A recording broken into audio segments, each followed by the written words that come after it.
Oke, kita akan buka sesi gelombang kedua. Ini sudah ada 3 pertanyaan, Sar. Saya akan bacakan 2 pertanyaan pertama, dan nanti akan ada satu orang lagi yang akan menanyakan secara langsung. Pertanyaan pertama dari teman seangkatan saya, Isal di Teluk Bintuni. Dia tanya begini, kadang dalam membina hubungan yang serius, kita orang muda sering sekali diintervensi oleh orang tua. Misalkan pasangan harus dari latar belakang tertentu, suku tertentu, dan bahkan dengan status sosial tertentu. Bagaimana mengatasi hal-hal seperti tersebut? Ya, ini sangat relate banget ya dengan kehidupan kita sekarang. Itu pertanyaan pertama. Pertanyaan kedua dari teman kita Yuda di Kalimantan. Dia bertanya, apakah kita harus membatasi diri dengan pertemanan orang-orang non-Advent dalam hal untuk menjadi pasangan? Jadi apakah kita harusnya ke Advent saja atau kita boleh untuk keluar? Dan yang pertanyaan ketiga ini akan dibawakan oleh Bang Emen, Jemaat Cenli. Mungkin boleh Bang Emen langsung bertanya. Kak Melati yuk, apa? G. Oh, Kak Melati. Atau Renata, jangan. Oh. Boleh Kak Melati?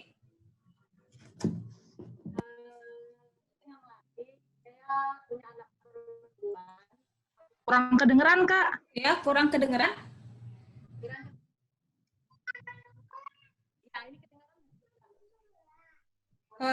Belum kedengaran. Atau mungkin boleh diketik, nanti saya akan bacakan.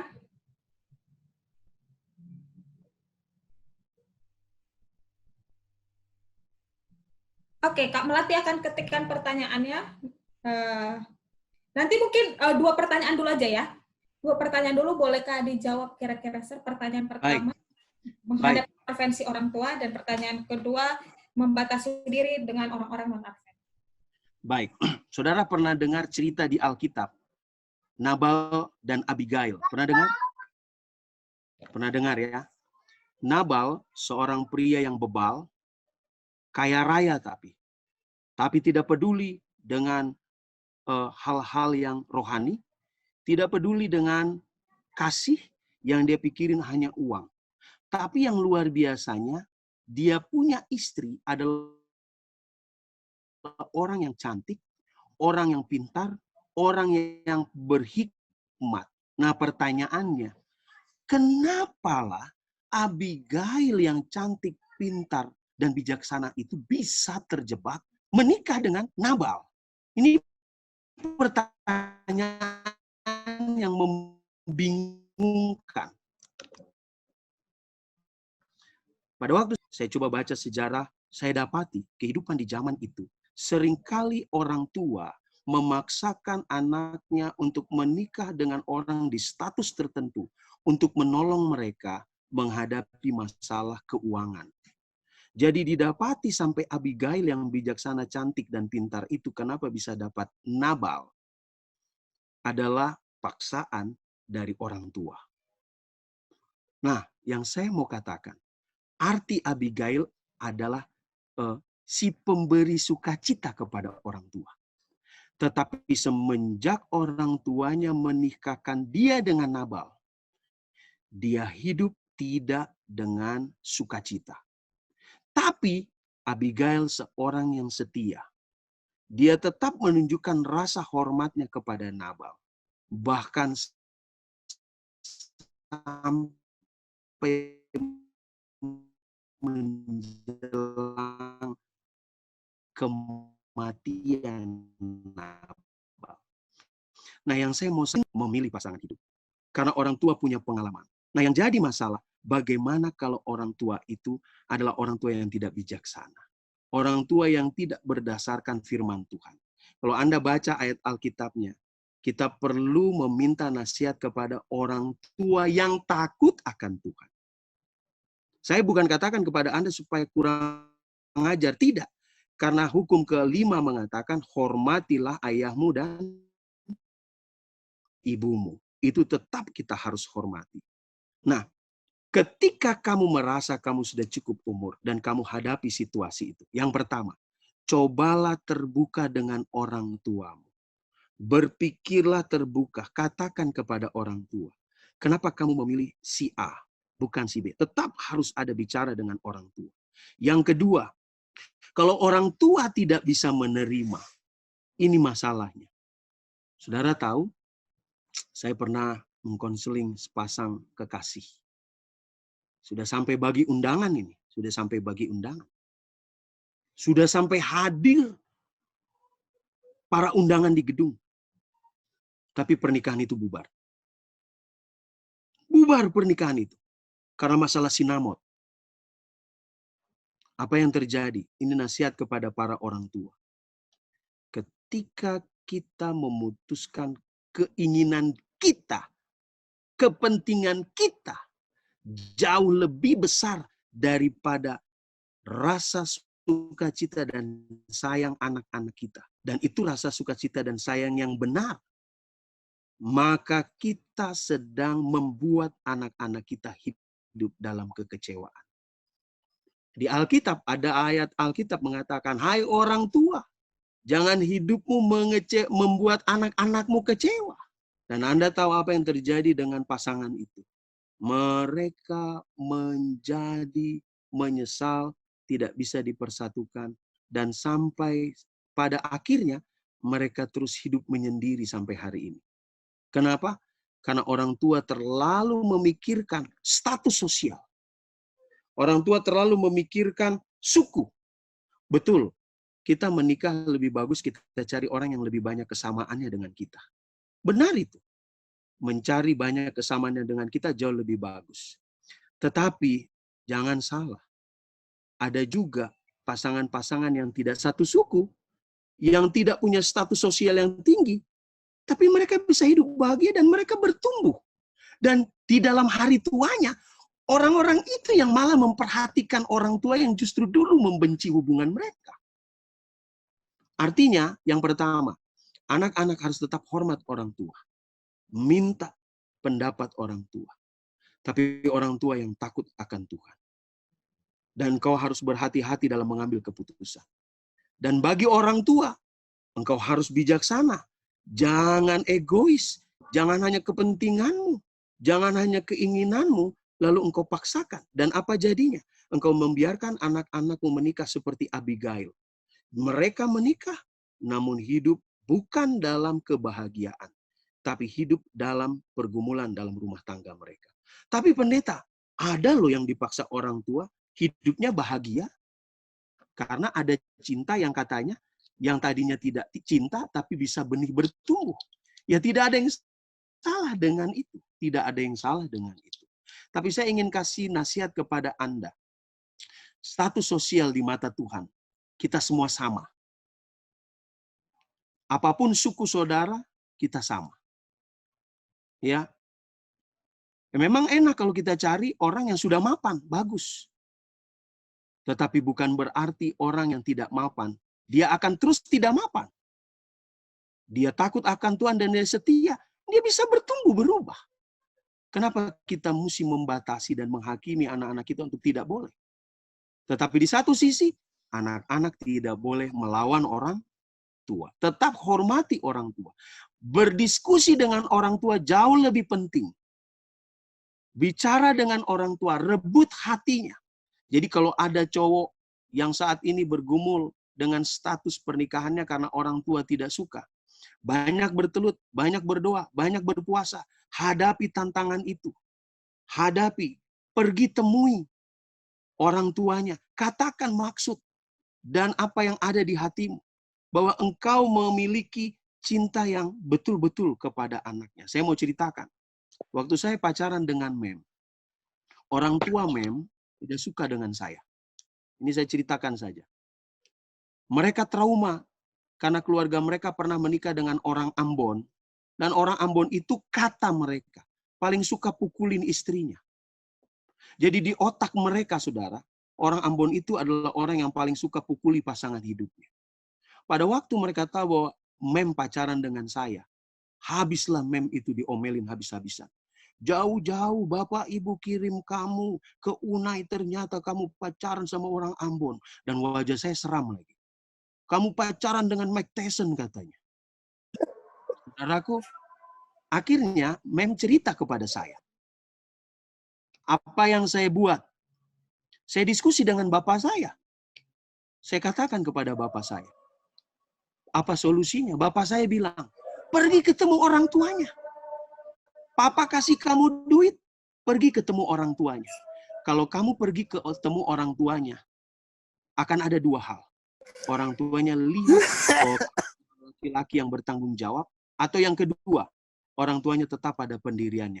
Kalau memang orang tuanya tetap pada pendiriannya, kamu tidak salah.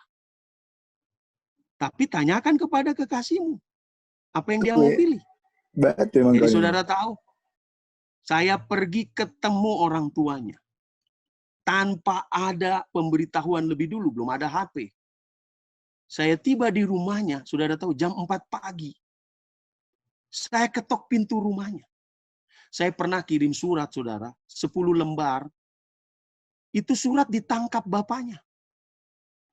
Disuruh baca depan bapaknya itu surat isinya apa. Untung aja suratnya isinya bukan macam-macam. Isinya pelayanan saya di jemaat. Jadi pada waktu saya bertemu dengan orang tuanya kaget jam 4 pagi. Mau usir saya salah. Tapi mau terima saya juga nggak enak. Akhirnya saya dikasih masuk. Tapi saudara tahu, hampir 12 jam saya tidak diajak ngobrol. Hanya tinggal di dalam kamar. Saya terus berdoa. Bagi Anda yang punya masalah, berdoa. Saya percaya. Renungan pagi kita 1 bulan ini mengatakan kepada kita, doa itu besar kuasanya. Saya bertelut, saya berdoa dalam kamar itu. Saya bilang, Tuhan tolong. Maksud kedatangan saya untuk menyatakan bahwa saya suka kepada anak Bapak itu bukan karena nafsu, tapi karena saya mencintainya. Dan saudara tahu, hampir jam 2 siang baru dia panggil saya keluar dari kamar. Lalu diajak saya keluar melawat. Di dalam bus itulah dia tanya saya, kenapa kamu mau anak saya? Saya tahu kalau sukumu itu suka pukul orang. Saya diam saja, saya terima dulu. Saya tidak mau jawab, saya juga harus sopan. Dan pada akhirnya kesempatan saya bicara. Saya katakan kepada Bapak itu, saya mencintai dari hati saya yang paling dalam. Ada kalanya Anda perlu bicara dengan orang tua Anda lebih terbuka. Ada kalanya Anda bisa mengundang orang yang bijaksana, sahabat dari orang tua Anda, untuk berbicara kepada Anda. Ada kalanya Anda bisa panggil pendeta yang bijaksana untuk berbicara kepada orang tua Anda yang masih selalu melihat segala hubungan itu dari status sosial, dari suku. Mungkin dengan bicara kepada orang bijaksana dan berbicara kepada orang tua Anda. Di satu sisi, Anda harus yakin bahwa pasangan itu adalah pasangan yang takut akan Tuhan. Saya percaya itu bisa merubah. Ya. Tapi jangan lupa, saya selalu ingatkan, bisa saja yang orang tua pertahankan, itu ada benarnya. Tapi, kalau yang orang tua pertahankan karena hanya status sosial, karena hanya uang, saya pikir itu juga tidak benar adanya. Ya. Nah, itulah jawaban saya untuk yang nomor 1. Nomor 2, pertanyaannya, apakah saya harus membatasi diri dalam berteman dengan orang yang tidak satu iman?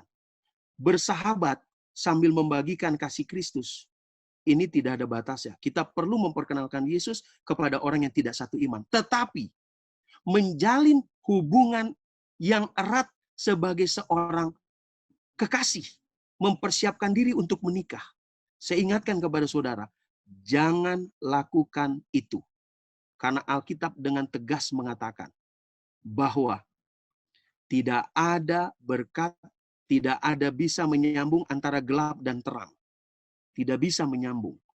Tidak ada yang bisa mempertemukan antara umat Tuhan dengan orang yang tidak mengenal Tuhan. Jadi saran saya, kalau untuk bersahabat dan memperkenalkan Yesus, it's okay. Tapi untuk berhubungan sampai menikah atau pacaran, lebih baik stop.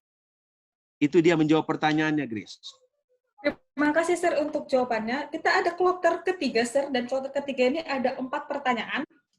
Nah, pertanyaan pertama itu, pertanyaan gini, zaman sekarang tuh anak-anak tuh udah dikontaminasi dengan banyak film-film di TV atau internet.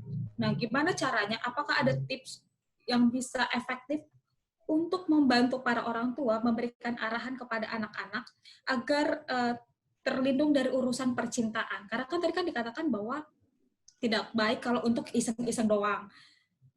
Dan usia yang pantas untuk membahas mengenai percintaan. Gimana caranya mengedukasi anak-anak ini, remaja-remaja ini, untuk bisa menghadapi urusan percintaan di dunia modern sekarang. Itu pertanyaan pertama.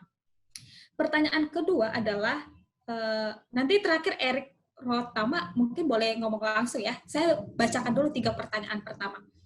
Pertanyaan kedua adalah, teman kita ini memiliki pertimbangan antara menikah dengan hamba Tuhan, mungkin pendeta, atau melanjutkan karir. Sementara teman kita ini, dia belum ada panggilan sama sekali untuk menjadi istri pendeta. Jadi dia kayak takut untuk melepaskan karirnya, sementara mengikut menjadi istri seorang pendeta. Bagaimana membuat suatu keputusan antara menikah dengan hamba Tuhan ini di saat belum memiliki keinginan penuh untuk menjadi istri pendeta, atau tetap melanjutkan karir di mana menjadi seorang perawat yang berpeluang untuk ke luar negeri. Pertanyaan saya, mereka berpacaran atau tidak? Mereka sudah ada hubungan atau tidak? Sudah ada hubungan, Sir. Sudah pacaran. Oke. Ya. Oke. Oke, pertanyaan yang ketiga. Bagaimana pacaran? Jadi dia udah pacaran, terus prianya itu, ini pertanyaan titipan, prianya itu lebih muda usianya daripada wanitanya. Saat wanitanya memiliki kematangan dalam hubungan karena proses dewasa wanita mungkin yang lebih cepat sehingga sudah siap untuk membina rumah tangga. Namun prianya selalu beralasan untuk tidak siap disebabkan karena usia yang memang jauh lebih muda daripada wanitanya. Apakah ada solusi untuk untuk kondisi ini? Nah, pertanyaan yang keempat itu akan dibawakan oleh teman kita, Erik Rotama. Mungkin Erik boleh langsung bertanya. Halo. Pertanyaannya begini. Saya punya Lebih keras, Dik. Saya punya teman dekat, beberapa teman dekat, yang saya lihat mereka itu udah berpacaran cukup lama.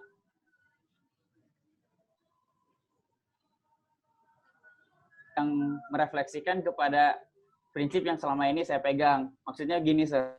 Kalau ketika saya melihat seorang perempuan, saya yakin dia adalah dia dan dia akan menjadi istri saya. Jadinya kan saya tidak akan waktu berpacaran dengan dia nantinya.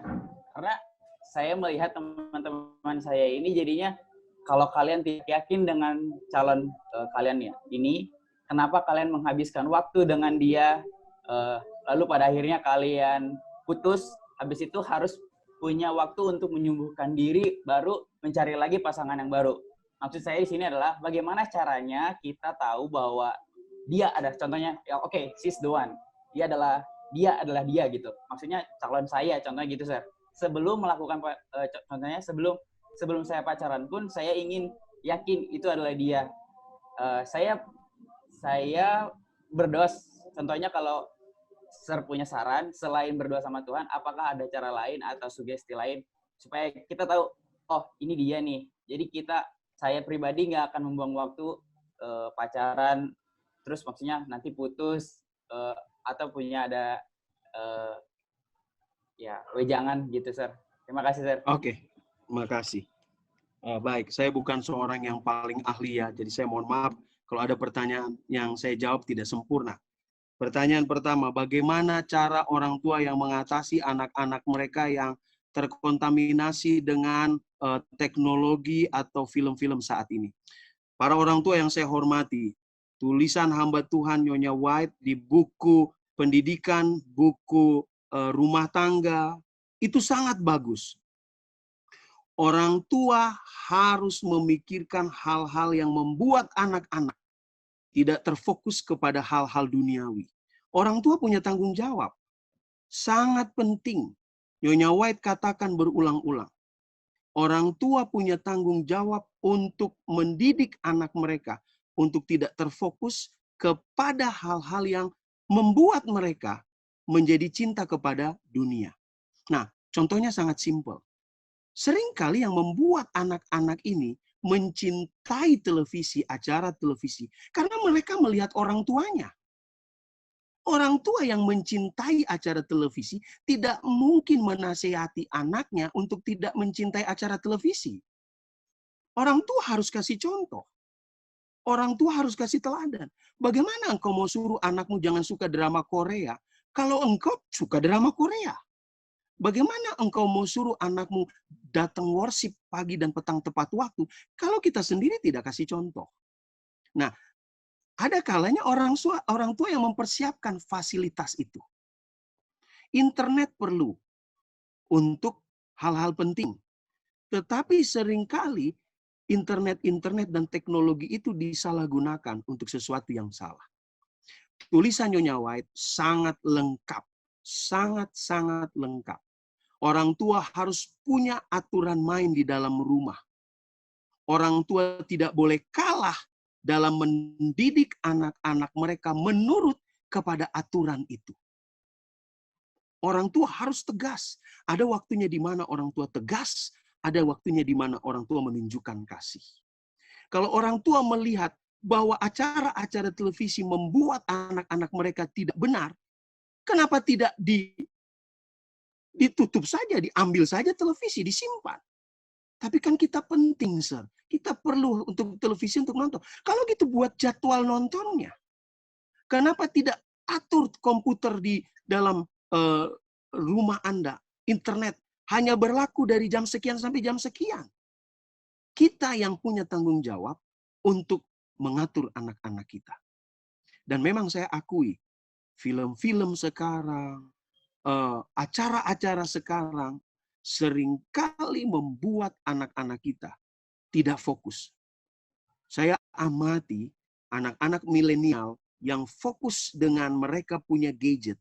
Seringkali mereka tidak fokus dalam hal-hal tertentu di sekolah. Dan ini berbahaya. Kita sudah lihat banyak pengalaman. Terjadi pemerkosaan kepada anak di bawah umur dan yang bikin anak di bawah umur. Kenapa? Karena mereka nonton film-film yang tidak disensor, yang tidak diawasi oleh orang tua. Jadi solusi yang baik kepada orang tua, coba buka buku tulisan Ellen White. Ellen White banyak tulis di sana. Apa yang perlu dibuat? Buat jadwal di rumah. Berapa jam anakmu boleh menonton televisi? Buat pekerjaan untuk anak-anakmu. Jangan biarkan anak-anak tidak bekerja. Anak-anak harus diajar bekerja. Untuk apa? Untuk membuat mereka sibuk. Bikin aktivitas yang menyenangkan. Apalagi ketika kebaktian, buat acara kebaktian itu acara yang menarik bagi mereka. Bahas Alkitab dari pasal per pasal. Membuat mereka cinta untuk membuka ayat-ayat Alkitab. Jadi saran saya kepada pertanyaan nomor 1, para orang tua. Tulisan Pena Inspirasi sangat lengkap bagaimana mengatasi hal itu. Pertanyaan nomor 2. Seorang wanita yang sudah berpacaran, tapi sampai sekarang saat mau dinyatakan untuk menikah, dia masih bergumul antara siap jadi istri pendeta, sepertinya belum siap, atau terus melanjutkan karir. Ya, saya tidak bisa paksakan hal ini karena dia punya pilihan. Tetapi yang saya mau kasih tahu, di Alkitab, Allah selalu ingatkan kita, jangan terlalu peluk kuat-kuat hal-hal duniawi dalam hidup kita. Ketika Anda memeluk sesuatu di dunia ini terlalu kuat, Allah akan ambil itu dari Anda. Saya kasih contoh. Abraham sudah zona nyaman di Ur Kasdim. Allah suruh keluar dari Ur Kasdim. Padahal Abraham bisa sukses karirnya di Ur Kasdim. Allah bilang, no, keluar kamu dari sana. Yang kedua, ketika ibunya Yakub terlalu sayang kepada Yakub, Allah bikin Yakub harus pergi dari rumah. Ketika Yakub terlalu sayang kepada Yusuf, Allah izinkan Yusuf pergi dari rumah itu. Dijual oleh saudaranya, walaupun rasanya tidak enak. Jadi hati-hati kalau Anda terlalu memeluk kuat-kuat karir Anda. Hati-hati. Karena ketika Anda berpikir bahwa itu terlalu penting dalam hidupmu, biasanya itu bisa hilang daripadamu. Ya, saya bukan katakan lebih baik menikah saja dengan pendeta itu, tidak. Tetapi perlu Anda bertelut berdoa, minta tanya sama Tuhan. Minta petunjuk dari Tuhan. Tuhan, yang saya mau putuskan ini benar atau tidak? Apakah saya menikah dan siap menjadi istri pendeta yang melayani dan bahkan hidup berkorban meninggalkan karir saya? Bukan berarti tidak ada karir menjadi istri pendeta. Karir seorang wanita yang paling tertinggi, tolong para wanita yang ada di Zoom ini dengarkan. Karir tertinggi dari seorang wanita adalah menjadi ibu rumah tangga yang mempersiapkan anak-anaknya masuk surga. Ingat itu baik-baik. Itu karir yang paling tertinggi. Atau Anda tanya sama Tuhan, ataukah saya tetap mempertahankan karir saya ini dan saya bisa gunakan ini untuk kemuliaan Tuhan? Minta petunjuk dan minta tanda. Dan saya percaya Tuhan akan kasih tahu kepada Anda. Karena di Alkitab, beberapa orang bertanya kepada Tuhan. Dan Tuhan tunjukkan kepada mereka. Jadi kepada gadis yang saat ini sedang bergumul untuk memilih menikah atau tidak, berdoa, berpuasa, dan minta tanda dari Tuhan. Tuhan akan jawab dan berikan yang terbaik kepada Anda. Pertanyaan yang ketiga, pria yang berpacaran dengan wanita yang lebih tua dari dia. Dan dia ketika diajak untuk hidup lebih serius ya, Grace? Yes, sir. Betul? Betul. Dia menolak. Dia memang pada kenyataannya secara psikologis wanita lebih dulu dewasa daripada pria. Wanita lebih dulu bertumbuh dalam badan juga, dalam cara berpikir daripada seorang pria. Nah, sebenarnya yang terbaik adalah mencari pasangan hidup yang pria lebih tua daripada wanita. Tapi tidak salah juga kalau Anda mendapatkan pasangan yang lebih tua dari Anda. Nah, yang jadi masalah, engkau tidak bisa memaksakan seseorang menikahi engkau dengan satu paksaan. Tidak bisa. Menikah itu harus datang dari hati. Harus cinta yang tumbuh dari hati. Tidak bisa paksaan. Kenapa tidak bisa paksaan? Karena ketika engkau menikah dengan mengikuti satu paksaan dan ada masalah dalam pernikahan Anda, maka itu akan menjadi titik untuk membuat konflik dalam rumah tangga Anda. Nah, pertanyaannya, lalu apa yang harus wanita itu buat, Sir? Jawabannya simpel. Kalau memang itu membuang waktumu, kenapa kamu tidak berdoa sama Tuhan? Dan tanya Tuhan, apakah lebih baik saya tinggalkan dan Tuhan berikan kepada saya yang terbaik? Atau memang Tuhan ubahkan dia dengan cara Tuhan?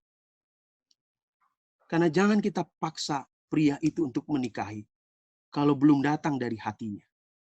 Maka pernikahan itu akan terjadi karena terpaksa saja.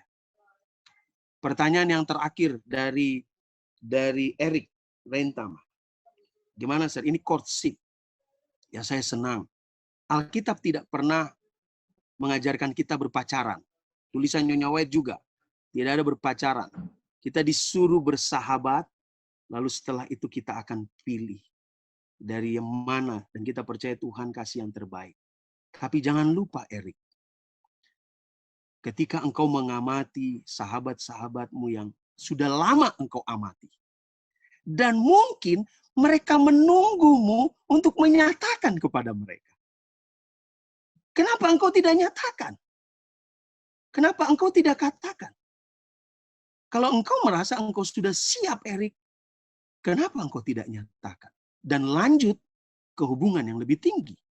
Karena kalau wanita ini menunggu, lalu Eric tidak bicara-bicara, dia berpikir Eric, oh cuma sahabat aja. Eric perlu nyatakan. Karena tidak mungkin wanita yang nyatakan. Itu merendahkan mereka sebagai wanita. Kita laki-laki perlu sampaikan kepada mereka. Setelah bertelut berdoa, Eric, dan kamu tanya Tuhan bahwa itu yang terbaik, tanyakan kepada dia. Kasih tahu rencana. Dan saya percaya kalau itu jawaban dari Tuhan, Eric, engkau akan dapatkan yang paling terbaik untuk dirimu. Tanyakan, karena kamu seorang laki-laki yang perlu menyatakan kepadanya. Oke, Rick? Dan masuk ke jenjang yang lebih tinggi.